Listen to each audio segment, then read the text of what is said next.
निखोज महिला झुलंता मृतदेह को पुलिस द्वारा उद्धार। मयूरभंज जिला तिरिंग थाना अंतर्गत बड़ाभुंडु ग्रामर एक निछाटिया अंचल एक महिला झुलंता अवस्था पुलिस उद्धार करिछि। सूचनायोग्य मृतक महिला जनक तिरिंग थाना अंतर्गत पांधड़ा ग्रामर विधवा महिला चिता सोरेन 42 वर्षीय।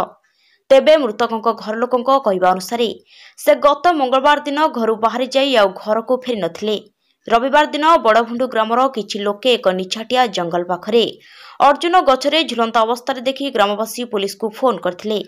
आज सोमवार दिन पुलिस और अग्निशम बाहिनी घटनास्थल में पहुंची तदंत करथिले। परे साइंटिफिक टीम घटनास्थल में पहुंची तदंत जारी रखिथिले। शवटी को गछरु उद्धार करी रायरंगपुर उपखंड चिकित्सालय को शव व्यवस्थित पई पठाइथिले। घटना को नहीं एक तिरिंग पुलिस एक अपमृत्यु मामला केस नंबर 1/24 रुजु करी अधिक तदंत जारी रखिछंती। तांकर स्वामी 2 वर्ष पूर्व देहांत हो जाइछि।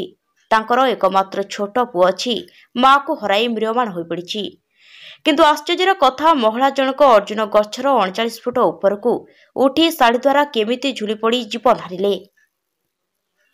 Rairangpur Akshay Biswal report news Odia.